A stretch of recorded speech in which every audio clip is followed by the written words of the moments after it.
Yeah, yeah, yeah, yeah. Go in there. Let's go. Let's go.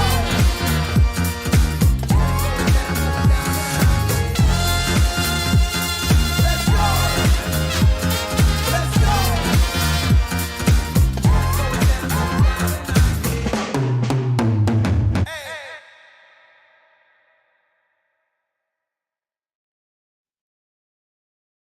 Happy Monday. We are here October 9th. Mandy, how are we doing? The jazz hands are in effect. What's up? What's up? The jazz hands are here, Amani. I want to ask you a question before we talk about our various weekends. Do Yes. you, coming out of COVID, speaking of jazz hands, do you still shake hand? Have you returned to shaking hands? Are you fist bumping? Are you elbow? What's your mode of entry point to meeting new people right now? Handshakes. I'm cool. Yeah, Oh, handshakes. yeah, Yeah, yeah. easy. How Yeah. about you? I'm jazz hands. Okay. I'll shake a hand every now and again. I don't mind, and I believe in a good handshake is a web to web pump pump, like a real look in Okay. the eye. I've got a thing about that. But most of the time I'm doing jazz hands. I'm trying to All right. keep true to the spirit fingers. Okay. Yes, yes. That's Yeah. good. That's Yeah. good. Yeah. How was your weekend? My weekend was great. It was really awesome, but I'm coming off of a really busy week and I did 2. It was really interesting. I do these virtual group coaching sessions all week long, but it is very rare that I have 2 in the same week that are very similar to each other, and I'm noticing a little trend here. So I had 2 coaching sessions virtually last week where we were prepping people for trade shows. Mm, And so we were prepping one group, we were prepping, it was a group of software engineers who were lovely, global group, very lovely, super smart, really interesting, very fun. And we were prepping them on how to have compelling conversations like what happens after you scan the badge? What mhm, happens after you give the swag? Like mm, what's okay. next? How do you Mhm. transition from can I tell you a little bit more about my product or how do you transition to can I make an appointment? So that was one coaching session, and then the other one was just preparing. It's a hospitality company preparing to go to IMEX, as we know. IMEX is our big industry conference coming up in a couple of weeks or next week, actually.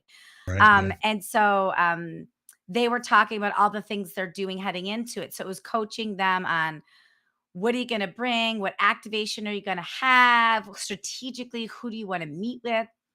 What conversations are you going to have? What are you going to do leading up to people to tell them what booth you're at? So, Oh, I have these conversations all the time. I just never do group coaching on it. And it was fun.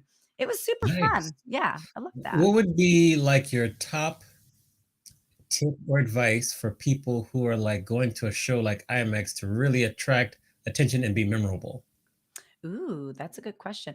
Well, if you're just going to the if you're not in a booth, if you're just somebody attending, I mean, I think you can peacock a little bit, wear some red shoes, wear something that sticks out that people remember you, right?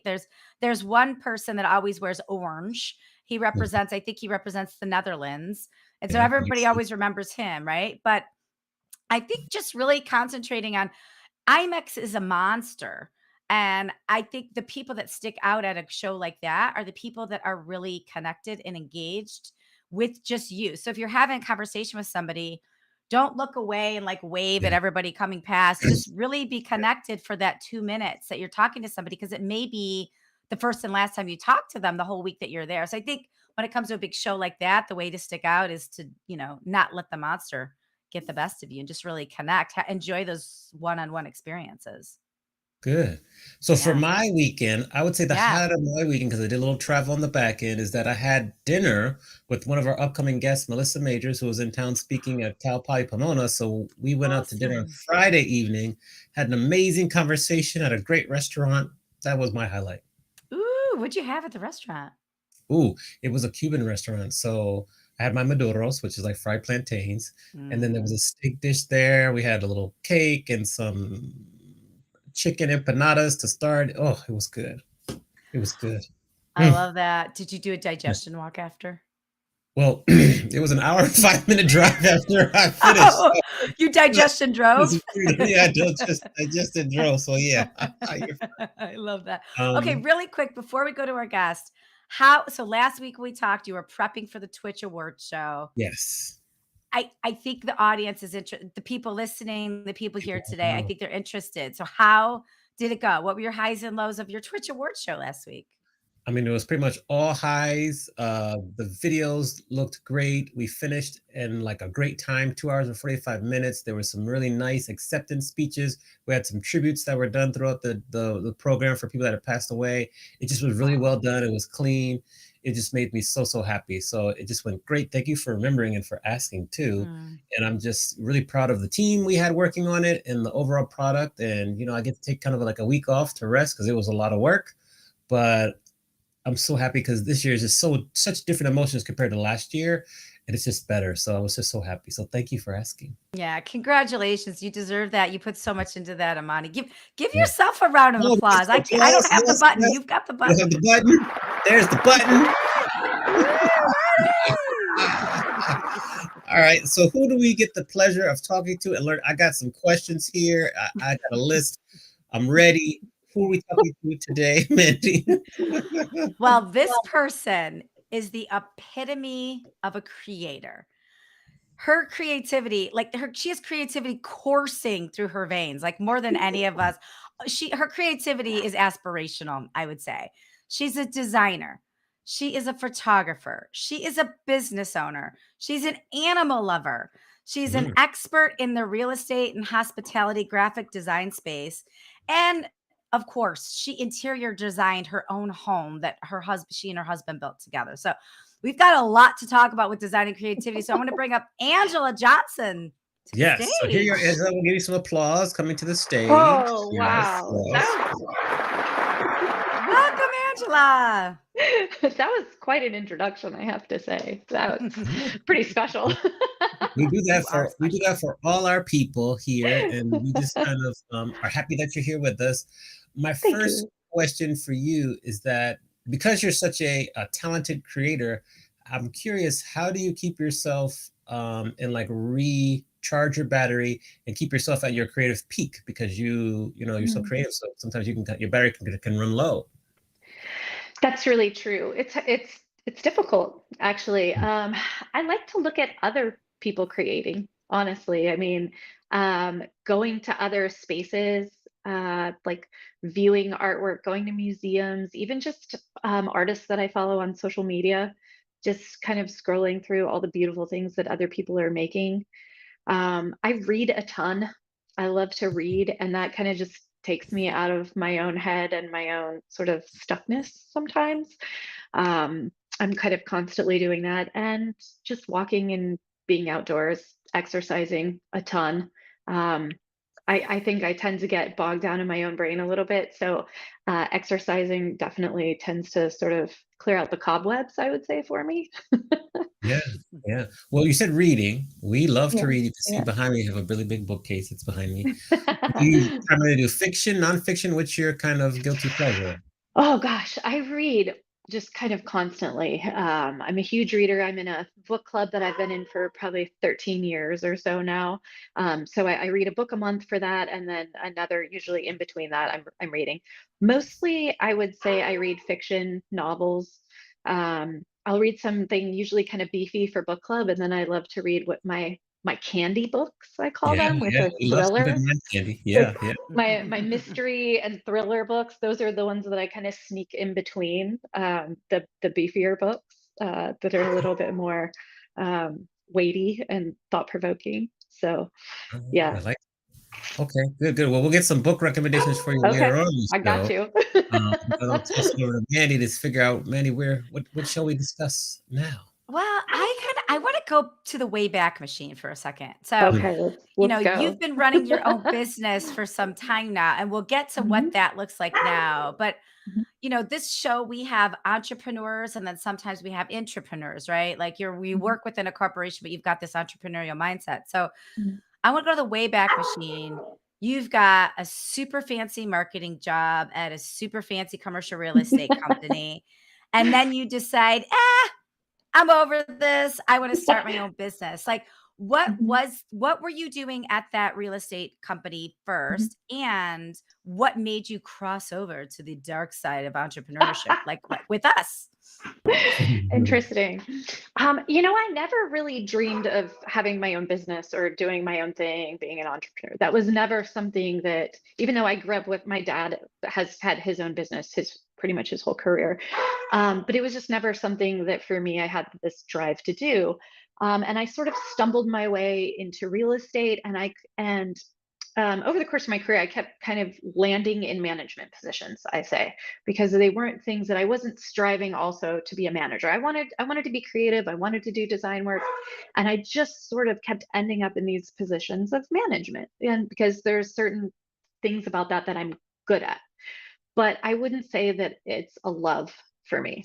And I ended up in a position where I was just stressed all the time. I felt like Mm. there was a higher fire hose in my face every day of just Mm. incoming stuff to deal with. And it was burning me out. And I didn't really know where to go, but I knew that if I kept doing that job and I kept doing it well, I was going to end up doing more of the things that I didn't like. I was going to be doing less and less creating, and I was going to be doing more and more managing of bigger departments and bigger markets and more HR and more sort of corporate meetings and planning, which I don't mind some of that, but it isn't really where my heart was. And so I was presented with an opportunity through my now husband. It was kind Mm. of a fluke, and my husband now, who was my boyfriend at the time, said, "I'm going to the East Coast, and any chance you want to go with me for 6 months while I go build something?" And it was just kind of an aha moment for me that I just said, "You know what? I'm ready to just do something totally different. I have no idea what I'm going to do, how I'm going to do it, but I'm going to quit what I'm doing. I'm going to go and live in the forest in upstate New York for a little while and kind of contemplate that." And at that time, then it was sort of the perfect segue to say, like, I'm going to just try this new thing on my own. And I don't know how Mm. it's going to go. I could fall flat on my face, but I already don't have a job. So there's nothing to lose. I might as well give this a shot. And I can always go back and get a job. And I haven't gone back ever since. Ah, I love that. The forest can change people. It can It change really people. did, it really did. The Do you cold, rem the forest. Do you remember that first project? You don't have to share any client names. I know there's confidentiality and Mhm. stuff involved, but, like, Right, right. do you remember what the dynamics of that first project were? That's a good question. I mean, I did a little dabbling while I was back there. I did a little, like a couple little logos and some things like that. And I really honestly thought that my business plan coming out of that hiatus time was that the majority of my work I thought was going to come from commercial real estate photography. And I thought the design work, I thought, there's a ton of designers out there, and that's probably not going to be my niche. Everybody has designers they like to work with, and I just wasn't really confident enough in my own skill set and what I had to bring to the table at that point. And so I had this whole plan of what I thought the business was going to be, and the market told me otherwise, and Mm, I listened to it. And so I started pretty quickly getting these bigger design projects, and it just was sort of off and running. So I don't remember the specific project, but I do remember that time pretty clearly and what that felt like when I the love work that, started and coming in. I love that. Good Now, stuff. if you could Yeah. go back, because it's been almost Mhm. 9 years now. So if you could go Yeah. back to the beginning and start over again, Mm. would you do anything Mm. differently? Oh, that's interesting. I don't think I would, honestly. Um, I like where I've ended up. Like where I landed, and I think one of the biggest lessons I learned was that you can have a plan and you can have goals, and all of that is fantastic, and you should. And I'm very goal oriented. I'm task oriented. I like to have something in front of me and knock it out. But at the same time, you have to be open to where the path's in front of you, what's being shown to you, and Mm, I think that's the one thing I was really happy. I kind of have gone where the path has shown me that, what's being presented to me. And I've had opportunities and I've thought through like expanding the business and going bigger. And I'm actually just really happy doing my own thing at the level that I'm doing it at. And so I don't really have any regrets. okay, okay. You mentioned logos, and No, that's it's not kind of that what fun. you've done. That's That's a okay. great That's answer. honest. It's an It is honest honest. Yes, answer. I it's mean, It honest. yeah, is, it's Yeah, it's good. yeah. Mhm. Yeah, Anthony Graziano's in the chat. He said, "Go, Angela, go." So very good Oh, there. thank you, Anthony Graziano. Shoot. So, question is logos. In your opinion, in today's day and age, what makes like a Mm. good Ooh, a good logo. Well, I tend to go towards simpler is better. I think I think we're all bombarded with a million images and advertisements and stimulus kind of constantly. And I think the quicker that somebody can get a snapshot of you and a picture in their head that they can actually remember, I think that's I think that's important. And it can be a lot of different, I wouldn't say there's one style that has to make that happen, but being clear, being somewhat simple, and not trying to put too many things into a logo is really, really important, and always what I'm trying to lead people to do is we don't have to get all the things into the logo. It doesn't have to have a full description of your business. It doesn't have to have, you know, let's keep it simple and let's make it memorable and clean so that it looks good across tons of different medium. Because right now, especially, you're getting like instants of people's attention. You're not getting 15 minutes where people are looking through things. So you're not? Yeah. Um, I guess see, I want to hop around on different topics. Man, is it okay, okay if let's we hop. hop on a different topic? Amani, you do you, boo. I'm with you on the ride. I'll jump in, I'll jump out, you hop around. Okay. Let's be I, active. Let's be active on this okay, interview. let's hop on. We're gonna hop around like Frogger, Yeah. like Okay, Frogger. Yeah. okay. Frogger it.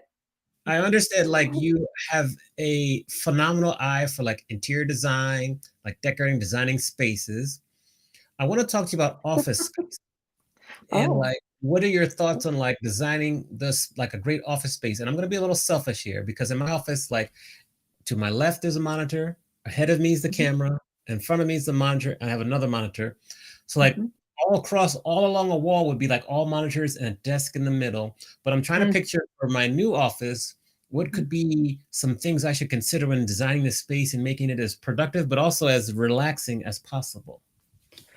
Can you get some plants in there? I mean, Oh, if you have all the, I don't know, okay. if you got all these like really hard things, right? You have all these hard monitors and cameras and lights and all these, and you need it. And I have the same situation where I'm not using it today, but I have a giant monitor that I Mhm. use, and then I have my laptop set up next to it, and so it's quite the contraption. But I don't know if you could hang some plants around it, maybe from the ceiling, some baskets and things like that. It might soften it a little bit and make it a little bit less sort of like techie and industrial feeling, and a nice wall color too. I'm a big fan of wall color. As you can see, I've got some wall color going on back here, and that's sort of personal preference. But I think that makes it homier and more comfortable. Anything that you can do to soften and sort of counterbalance that. That's what I think. I love orange. Orange is one of my favorite colors. So Ooh. Well, Ooh. don't be afraid. I mean, you can also, you don't have to go a full room in orange, you can make a really cool, you can do a stripe, you can do a diagonal stripe on one wall. You can You Mhm. know, you can put like, you can divide spaces up and use shades of orange, like really soft, like tans, and then throw like a pop of orange in there in like a graphic, and you just make graphic out of tape. It's so easy. You just tape it off, you paint it in, easy peasy. Okay. And then follow up to that, what are your thoughts on like furniture in an office that maybe Mhm. people we don't consider, but we should consider? Yeah, I mean, I think that depends on if you like hanging out in your office. You know, Mhm. some people really want their office to just be their office where they're doing work, and then they want to get the heck out of there. And Mhm. so, That's I me. mean, That's how I am. Yeah. you don't really need furniture in there because you don't want to hang out in there. And I don't know that if you put furniture in there, it's going to really change the way you feel about it. Okay. But yeah, I mean, I think furniture can definitely make it feel softer and more homey and more relaxing. And I can also like just add to the style of it. I think one mistake that we make is not styling our office so that it feels like a space we want to be in. We leave it as a workspace, and there's so many simple things you can do to make it reflect you. You know, whether it's a nice lamp Hmm. or a rug, or it doesn't have to be a full couch and chair and big situation, but you can put small things in there like that that'll really personalize it and make you want to maybe spend more time in it. Interesting. You've got my mind thinking. Thank you. You have Ooh, good. I'm gonna let Manny go next, but I might have some It's follow-ups, but you got me thinking. I'm it's the little ruminating in a good things. way. Yeah. It's the little things. It's the little things. Okay, Okay. I'm gonna Frogger around too. I'm Ooh, gonna okay, take a we're page out hopping, of Amani's frogging. book. Okay. Okay. So Amani and I have both over the years, we have hired so many marketing people, graphic design Mm, people for different things, mostly in the hospitality space, right? mhm. And in my experience, they're very focused on just the design. They're not focused on the full project. They're not focused Mhm. on spelling or grammar. And I don't know if they should be focused on spelling or grammar, but just I know it's just mostly design, and a lot of content can be missed. Some errors can be missed. So, can you share your philosophy about the responsibility of a designer to complete a project holistically? Like not Mhm. just about like where the logo is on Mhm. the page or what the page Yeah. numbers are, but just like holistically. Because I think one time you told me an example that it like blew my mind where you were working on a commercial development space. It was a bunch of developers and they were working on a new building. And there was a specific example about something about like you noticed that the way they had calculated the price per square foot was missed.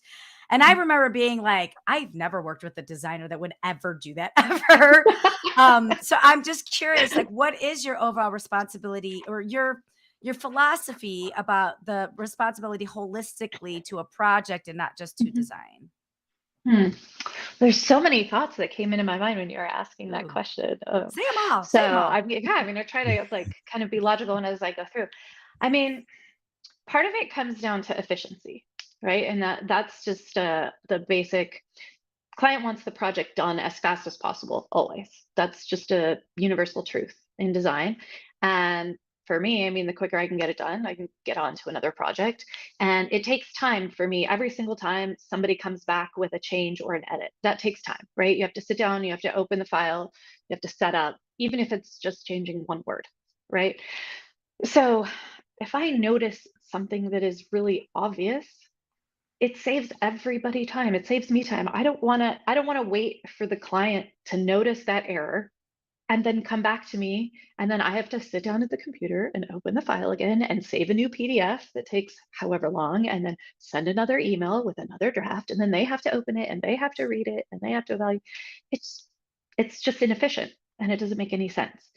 As far as noticing details and things, I mean, I think there's a little bit of a line that you have to be careful of, because a lot of thought goes into content many times that people are providing you, and so you don't want to make assumptions that you know necessarily better than them, and that Mm, they haven't done something intentional, and you can be insulting or um, like make assumptions that you shouldn't.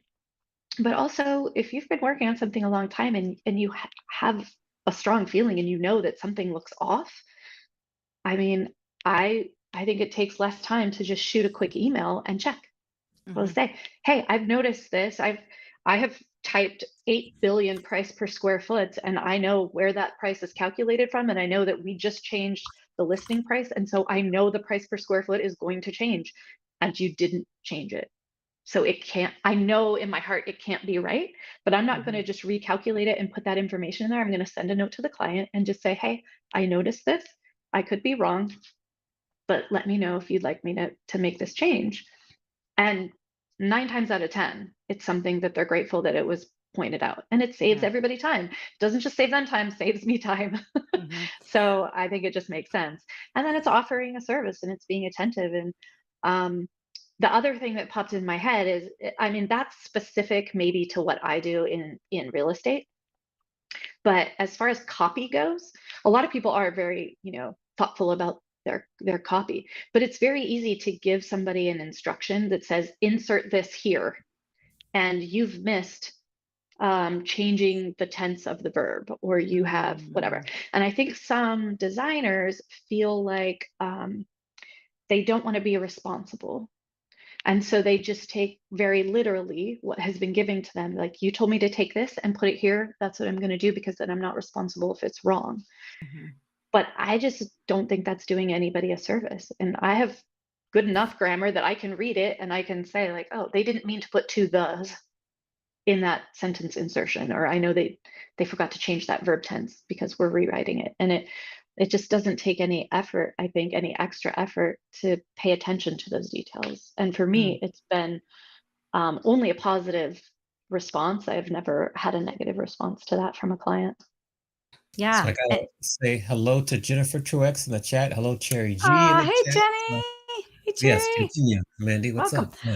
Well, one more follow-up question to that. So, like, the Mhm, devil is in the details, mhm, and it's not just the design details. And what I mhm, loved about that, what I think is so powerful, and what you said is, you ultimately are helping clients either save money or make more money by just adding just a little extra level of service there. I think that's really powerful. So, like, for example, like last week, I did a site inspection at the Town and Country here in San Diego. They did a huge renovation, more than $100 million renovation.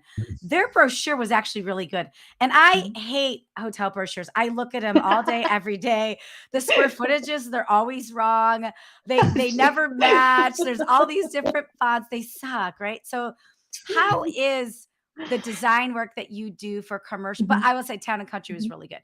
But how is the design work that you do for commercial real estate similar to a hotel, a brand new hotel opening, or a hotel renovating or something like, for, because we have a lot of hotel people in the audience. Mhm, So if they were to be renovating or launching a new hotel, like how is what you do with mhm. commercial real estate similar in that sense for hospitality? I think my impression, and when I was a marketing manager, I kind of touched on all the different uh, parts and pieces of commercial real estate, right? So I was doing multifamily, and I'm doing office, and I'm doing industrial, and a little hotel, and leasing, all the different parts pieces. And there's a lot of similarities that go kind of across the board. And specifically, what I've been doing the last, I don't know, 8 years on my own is I've gotten really into doing institutional level office sales. So if you have a big tower in downtown Los Angeles, and there's a big investment group that's going to sell that property, they want a beautiful book to represent that property to go out to market. And so I'm creating that book. Um, those particular level of properties want to be individually branded. They want to be presented as something special and unique. Sometimes they already have some recent branding in place, and we're taking that and we're playing off of it, and we're really, highlighting what they've done. Other times it's an older building and we're trying to show the possibility of what could be done. And so we're coming up with branding for it. We're creating a new logo, and we're creating a new color scheme, and we're using creative photography and overlays and things like that to renderings to show what the property could become. And so I think that's, similar. But most hotels want to be branded and want to be unique and want to be individual. And yet some of them are constrained by corporate entities or investment groups and needing to be part of a bigger brand, but also be unique and individual and special on their own. And so I think understanding those things, I think that crosses over in all those sort of bigger property lines. It's different than a smaller little industrial building in an office park somewhere. Mhm. I would say it's more closely related to these like big special commercial properties. Yeah, everybody wants to be their own person, whether it's a building or a Yes. human. Yeah, love that. Oh, for sure, for sure. Mhm. But there's also a lot of times you're working within a corporate constraint and Yeah. understanding that. And I think that's really, really important. And that's probably one of the biggest value sort of differentiators that I've figured out is that I can speak design and I can speak business and I understand that while we want something to be as beautiful and creative and perfect and special as possible, we're also at the end of the day trying to sell something, trying to communicate something, and that can't get lost in the effort to make something just beautiful and cool and special because I want to make fun designs. Mm. There's still maybe a whole group of corporate people that we have to please or keep in the loop, and there's a lot of things in which we have to be thoughtful about in merging those two worlds and communicating them. Now, Love that. Love that. Well how said. has your career in commercial real estate helped your Mhm. design business? Interesting. Gosh, I mean, it really, so many ways. Um, the speed at which I work. I Okay. mean, Yeah. I really working in that business, specifically in the management position, it was you just hit the bricks running every single day, and you are behind before you even start. And there's a million people waiting for a million things, and everybody's thing is most important. Yeah. And learning how to juggle that and those expectations, how to um, not overpromise and how to deliver really what you can actually achieve and be realistic and communicate really thoughtfully about I understand this is what you want, this is what I can give you, can you live with that, okay, let's go forward. Being Okay. really plain and learning how to speak that way and how to deal with people in business much more than the design community, which there's a whole different language in the design community and there's a whole different way of sort of existing. And you have to really be able to merge the two. And I think Mhm. that commercial real estate is not necessarily known as a creative industry. So learning how to sort of like wedge that Mhm. creativity in there without losing sight of the sales, Yeah. that was an incredibly valuable experience.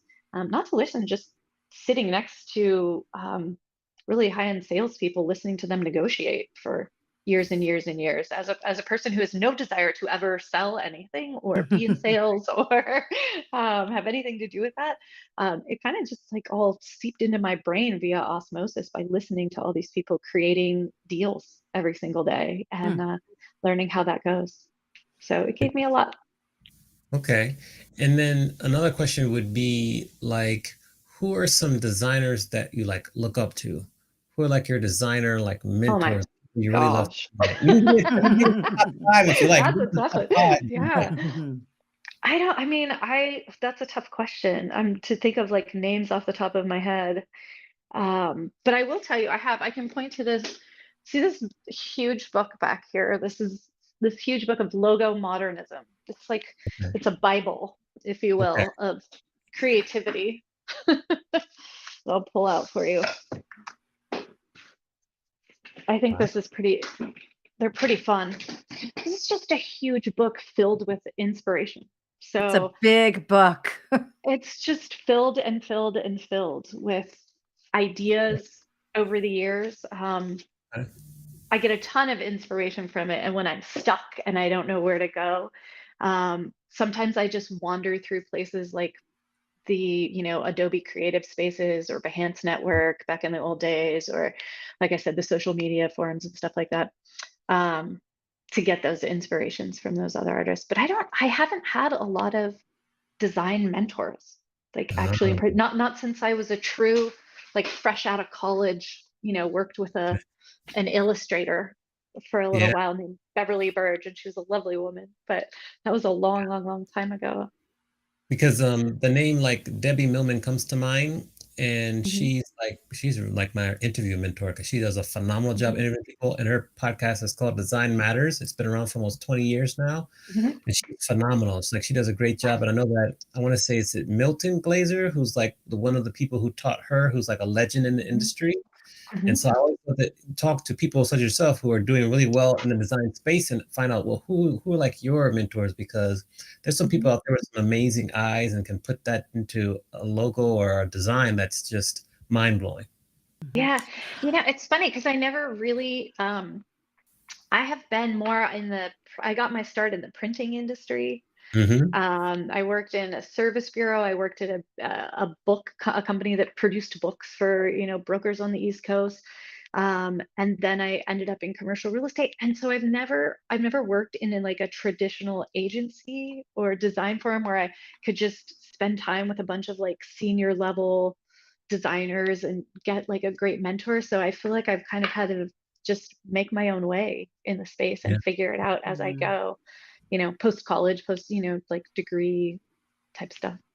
I Right. love it. Yeah. I want to step away from the creative thing for a second, if I Oh, can, okay. if I can frog her in a different way. Robert, let's do it. Let's Okay. do it. Frogger. Frogger. And we should start doing that. We should just start yelling Frogger when we're going to do something different. I want to talk about athleticism because you Oh. were a college athlete.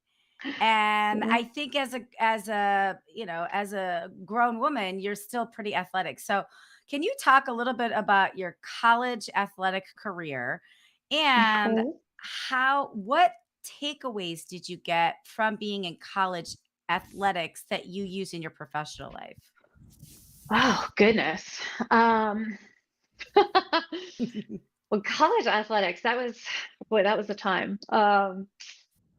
I played Well, first, softball. yeah, I was gonna say first, tell everybody what you did, what position you Yeah. played, yeah, where you went, I where you go, where'd you Yeah, go? I ended up playing in Tennessee. I went and I played for the University of Tennessee in Chattanooga for a couple years, and then I went to Belmont University and finished up there. And I was mostly an infielder. I bopped around, did a couple other things. High school, I was a shortstop and a pitcher, and in college, I ended up my last few years, I landed at second base, and that was where I pretty much stayed and just loved it. I fell in love with it as a kid and just kind of continued on my whole life. I remember seeing some college athletes play as a kid, and it just became my dream. As soon as I saw the girls at Cal State Northridge playing, I was like, that's what I want to do. I want to be that, which is a really cool goal. Except it really only takes you through college, so you have to figure out something else to do, hence the graphic design. Um, I mean, the experience of being a college athlete is so intense and it's really regimented and um, you don't own a lot of your own time or your own Mhm. life. You're sort of at the whims of coaches and schedules, and it's quite intense. But I mean, I really learned how to make the most of little bits of time here and there. I learned how to be creative, frankly, when you're not feeling creative at all. Because when Mm. you're exhausted and you're coming out of a van that you've been squished in with nine other girls, you're driving Yeah. back to Florida and you arrive at 3 in the morning and you have an 8 a.m. drawing class that you have to then get out of said van and draw. You're totally exhausted and you're like, I can't possibly draw something right now. um, you learn to just sort of force yourself through it. And those are valuable skills. And it's not, you don't always want to be creating in those circumstances, but just to know that you can Yeah. do it is pretty powerful and a good lesson. And of course, I think learning to lead for me, leading by example and leading by hard work and wanting to help and sort of mentor. I think those were the things that I always took with me into like my management positions and wanting to work with younger designers and sort of up and coming people that were in departments that I worked with. And I wanted to see them succeed because I love the success of the team. And it's Mm. about all of us really like taking this on. I worked in a huge company and a small creative department. And so if one person's drowning, we're all drowning. Mhm. Yeah. We're in this together and we have to, no matter what level you're at, if you're entry level or manager, it doesn't matter if I'm doing fine and everybody else is totally struggling, then you're just not going to be successful. So, I Okay. love that. I love yeah. that. Now we've come to the point in the show where it's time to flip the script. So Uh-oh. we'll let Uh-oh. you ask each one of us a question. Nothing is off Okay. limit. So who do you So want to ask fun. the question you first? Well, I think I'm going to direct the same question, if that's okay, to both of you. Yeah. I just finished, we were talking about books, and I just finished a book. I think it's called The Midnight Library. And it's about regrets, and it's about different paths in your life. And it feels to me like both of you guys are just kind of living your best lives. I mean, I've known Manny forever, and you're both just powerhouses and seem to be doing like exactly what you should be doing and what you love to do, which is fantastic. But if there were an alternate universe and you could pick another book off the shelf that is a total left turn, and you are doing something that has nothing to do with what your current life is, what it looks like now, what is that other life? Where did you land? What are you doing in that alternate space? Ooh. Okay, so we have what's it called in Stranger Things, like the upside down world? What's it called in Stranger Yeah, Things? Upside down in world. Stranger Things, yeah, the upside down. What are you doing in the upside down? Hopefully not Yeah. running from that scary, whatever that thing is called. Yes. I think I can try to answer first, Manny, unless you have yours already ready. You go. I've got to chew on this. You go. Okay, so I'll go. Wow. I would say maybe in another alternate universe, what keeps coming to my mind is I would be like a chef, like a really fancy chef, like cooking Mm. various dishes and like having a restaurant like New Orleans or whatever, like a chef living in New Orleans cooking for the people. Nice. Yeah, that's Okay, what I can see it. coming to mind. Yeah, yeah. A chef cooking for the people, Amani. I'd put me there, definitely. I love New I would Orleans and I too. love eating Yeah, things, so it's right up yeah, my alley. yeah. Let's go. I mean, well, it goes upside down well. Then Man, you can make your lady killer crab cakes, Amani, all the I time, all the love Ooh. time in yes, your restaurant. the secret weapon, yes. So good, so good. At the potato um, I don't know. I don't want to say mine wouldn't be much different, but I have a really bad voice in general. I have polyps on my vocal cords. My voice always gets hoarse. But I love to sing and I love to Mhm. dance and I love a stage. And I think in an alternate life, like I never was in any plays or anything when I was a kid. I'm not sure why. Like I don't know why. Yeah, it But seems like perfect for you. my little sister was, and I loved going to see her, but I think I would do something in the theater. Like if my voice had no limitations, like if I actually Mhm. had a better voice, like I would sing and dance and I'd be on stage in a theater. Not acting like on a TV or on in the movies, but like just like Mhm. Broadway or off Broadway or Just something. performing. Yeah, just Yeah. performing and not necessarily improv, but like Mhm. belting out tunes and clicking my heels together or something. Like I would love that if I could. Yeah. I say that because I can't because I'm such a bad singer. But if I could, I would do that. Okay. I That's a good like it. question. Yeah, Fantastic. Thanks. great question. One B for me, I'd be a soap opera star. I'd be, Ooh. like Oh. all my children, I'd be like the person that comes in as the villain for like the first half of the year, and then eventually Dun the dun story dun. unfolds, and I'm like really like a hero and like wolf clothing, and then have a long line, all that, and like yeah, that's what I would I love it. I love it so much. do. Yes, What yes. about you, Angela? What would you do? We never normally turn this around on the guest, but like, what Oh, you're what would be flipping the your? flip. We're Yeah, flippity flip. that's Yeah, twice. Yeah. yeah. Well, I had this really interesting moment right after I graduated college where I still don't even know how I landed there, but I saw something for dance lessons. It was like ballroom dance lessons, and you went in every day for I don't even know how long, like a month or something like this. And I was working some job and I didn't really like it. And I went in and you did lessons every single day, learned the men's part, the women's part, and then they tested you at the end and they determined if they wanted to keep you on as staff and train you to be a dance instructor and maybe go to competitions and stuff like that. And so I went through this whole program and they said, we want to keep you on. And other life was happening at that point, and it was right when I was moving back to California from living in Tennessee. And so I didn't take that job and I moved to California and went on my way. But my alternate life, I think I'm doing some kind of like fun ballroom dance instruction and maybe competing or something. Maybe my younger Ooh. self was competing. Maybe now I'm just standing there instructing or something. I don't know.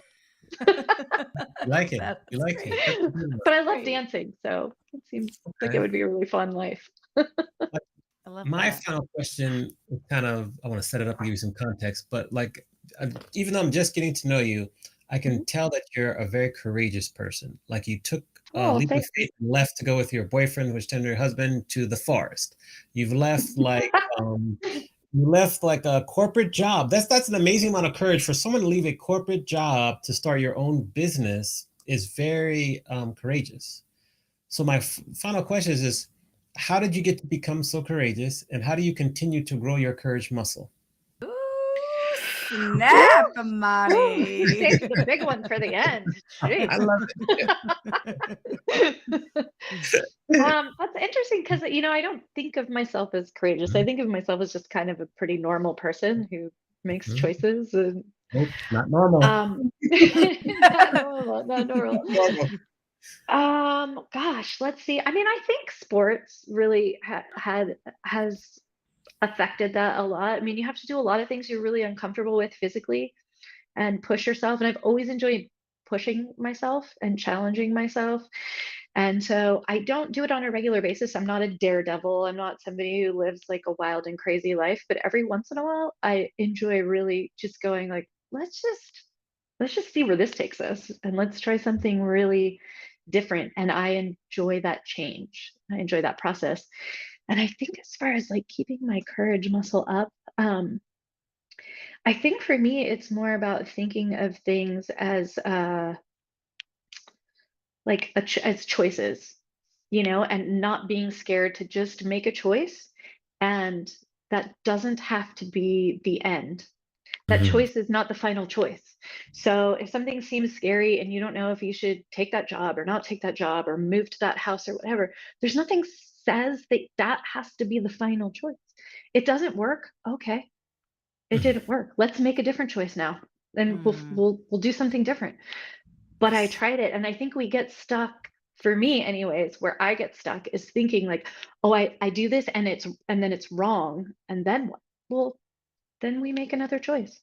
And you Yes. Yes. keep on going and you keep living. And it's a little easier to be courageous when you think past that and you just think like, I'm a capable grown adult. And if I make a wrong choice, I will follow that up with a better choice. And Mm. we'll go from there.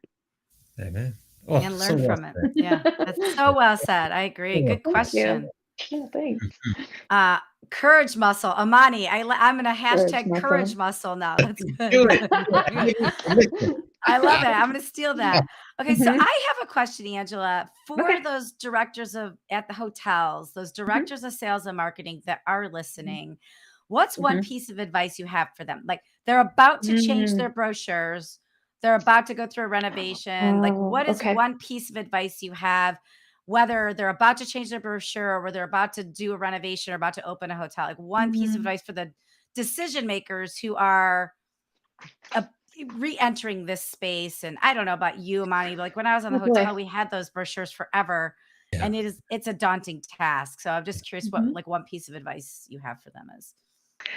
Let's see. I think my one piece of advice would be, I mean, most of the time when I'm dealing with people like this, you're trying to create some kind of communication piece, right? Not losing sight of the communication, not trying to over communicate. I think a lot of people get stuck, whether it's a website or a brochure or a logo or whatever. You're trying to get everything that you know about this new baby that you love so much and you want launched out into the world. You're trying to get it all into one piece, and you just can't. And you don't have to do that in order to get people interested and to get them excited.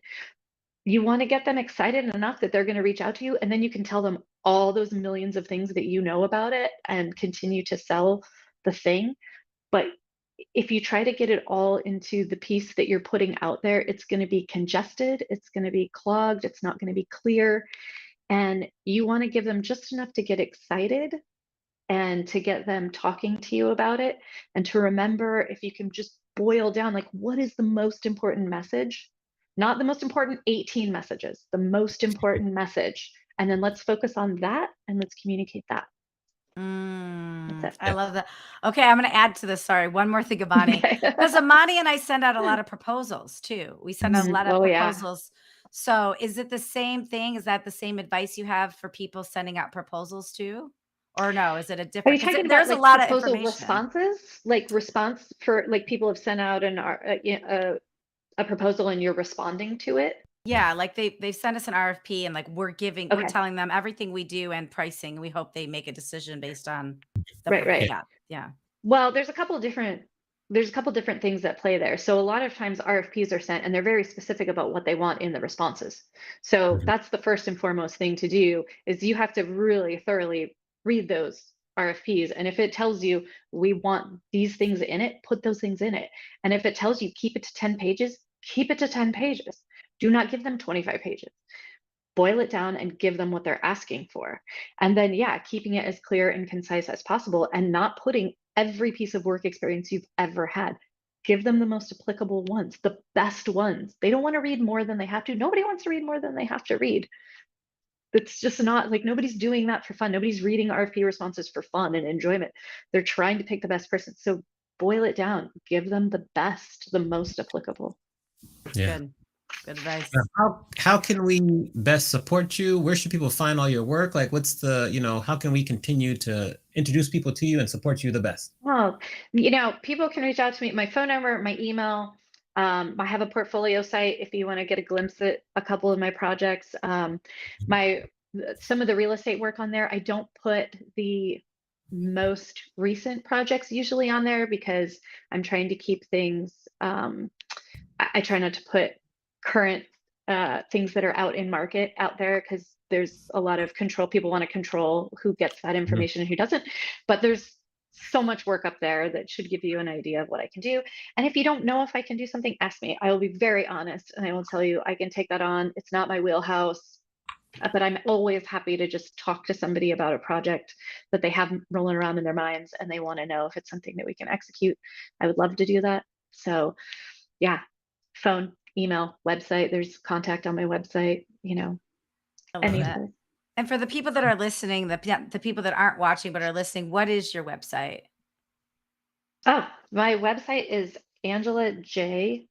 Let's see. I'm just going to double check because it's a portfolio site. So I want to make Mhm. sure that I give Oh, you the correct because the spelling link you're of sharing is everything. like Angela, Angela Yes. J Graphics. AngelaJGraphics.myportfolio.com. Yes. Gotcha. All Gotcha. right. That's where the magic is. That's all That's the where the magic is. Yes.